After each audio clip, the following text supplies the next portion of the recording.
মানুষের আবেগ নিয়ে কোনো প্রতিবাদ নেই। মানুষ ধর্মের টানে যাচ্ছে তা নিয়ে আমাদের কিছু বলার নেই। ধাক্কাধাক্কিতে মানুষের মৃত্যু হলো, সে দিল্লি স্টেশনে বলুন আর কুম্ভেতে বলুন, ভারতবর্ষে ভিড়ের ধাক্কায় ভাগদৌড় যাকে বলে, তাতে যত মানুষের মৃত্যু হয়, স্ট্যাম্পিডে যত মানুষের মৃত্যু হয়, তার মধ্যে 70% মৃত্যু ধর্মীয় উন্মাদনা কেন্দ্রিক। নমস্কার, দেখছেন টক টু বাংলা। আমি অভিষেক রয়েছে আপনাদের সাথে। এই মুহূর্তে যে খবর নিয়ে আলোচনা করব, অধীর রঞ্জন চৌধুরী, তিনি কংগ্রেসের একদম কিন্তু প্রথম সারির নেতা ছিলেন এবং সংসদের অভ্যন্তরে দেখেছি বারংবার আমরা কিন্তু মোদি 2.0 সরকার যতদিন ছিলেন, অধীর রঞ্জন চৌধুরী কিন্তু একদম দাবাং মোডে থাকতেন। কিন্তু কোথাও গিয়ে যেন একটা মেজাজ অধীর রঞ্জন চৌধুরী এবার ভোটে হেরে যাওয়ার পর থেকে একটু ম্রিয়মান ছিল।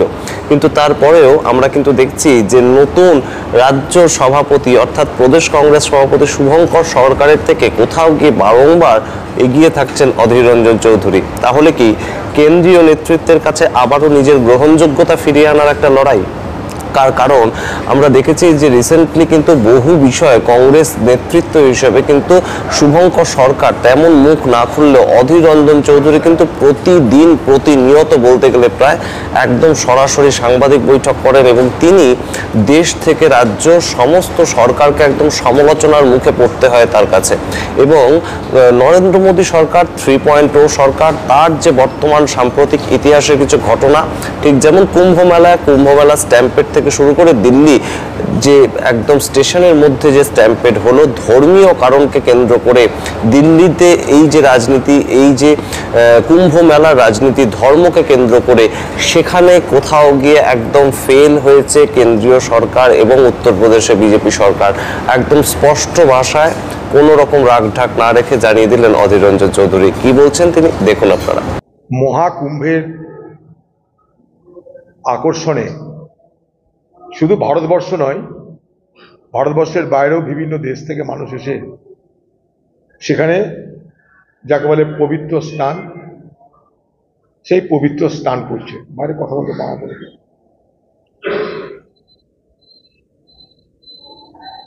সেখানে এর মধ্যেই বলছে প্রায় 53-54 কোটি মানুষ স্নান করে ফেলেছে। তো স্বাভাবিকভাবে মানুষের তো একটা আকর্ষণ আছে, ধর্মীয় আকর্ষণ, আধ্যাত্মিক আকর্ষণ, যাই হোক, আমরা যেভাবেই ব্যাখ্যা করি না কেন। তো সেই আকর্ষণে মানুষ সেখানটায় যাচ্ছে, পুণ্য স্নান করছে। আমি এটাকে কখনো তির্যক করতে পারি না। নিশ্চয়ই সেখানটায় দুর্ঘটনা ঘটেছে, তার জন্য আমরা প্রতিবাদ করেছি। আমরা যেটা বলতে চাই সেটা হচ্ছে, যারা মেলা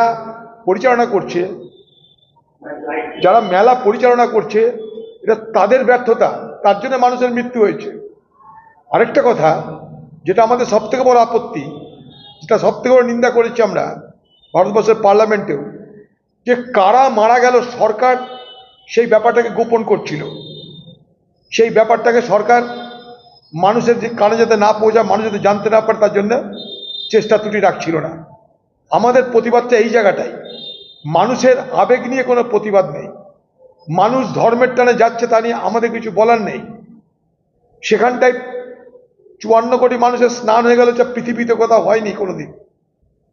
আর যে ধাক্কাধাক্কিতে মানুষের মৃত্যু হলো, সে দিল্লি স্টেশনে বলুন আর কুম্ভেতে বলুন, ভারতবর্ষে ভিড়ের ধাক্কায় ভাগদৌড় যাকে বলে, তাতে যত মানুষের মৃত্যু হয়, স্ট্যাম্পিডে যত মানুষের মৃত্যু হয়, তার মধ্যে 70% মৃত্যু ধর্মীয় উন্মাদনা কেন্দ্রিক, ধর্মীয় আবেগ কেন্দ্রিক যে সমস্ত অনুষ্ঠান হয় সেখানে বেশি হয়।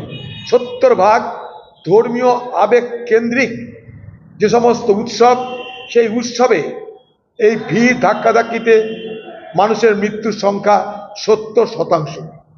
শুধু এখানে নয়, আরব দুনিয়াতেও ভিড়ের ধাক্কায় মানুষের মৃত্যু হয়েছে ধর্মস্থানে, এটা কোনো কথা না। কিন্তু আমার বক্তব্য এটা যে সেখানে সরকার ধামাচাপা দেওয়ার চেষ্টা করছে। ইউপি সরকার ব্যাপারটাকে প্রকাশ করতে চায়নি, সেখানটায় অব্যবস্থা তার জন্য দায়ী। শুধু আমি নয়, ন্যাশনাল যে গ্রিন ট্রাইব্যুনাল এনজিটি, তারা পর্যন্ত বলছে যে কুম্ভে যে জল, স্নানের যে জল, সেই জল স্নানযোগ্য নয়। আমি বলছি না, ভারতবর্ষের ন্যাশনাল গ্রিন ট্রিব্যুনাল বলছে। অথচ সেখানটাই ডাক্তার, উকিল, ব্যারিস্টার, শিল্পপতি, কোটিপতি সবাই যাচ্ছে। ধর্মীয় আবেগ এটার নাম। সেই ধর্মীয় আবেগে মানুষ কুম্ভমুখী হয়ে গেছে। সেটাকে আমি মরণ কুম্ভ বলে মানুষের ধর্মীয় ভাবাবেগকে আমি আহত করতে, আঘাত করতে পারি না। এটা হচ্ছে আমার বক্তব্য। এটা কোনো পক্ষে বিপক্ষে নয়। মানুষের ধর্মীয় আবেগকে সম্মান আমরা দিয়ে থাকি, কিন্তু যারা পরিচালনা করছে, সেই পরিচালনা যারা করেছে, সেই সরকারের সেই সমস্ত দপ্তরের ব্যর্থতার কারণে, অব্যবস্থার কারণে এত মানুষের মৃত্যু হয়েছে।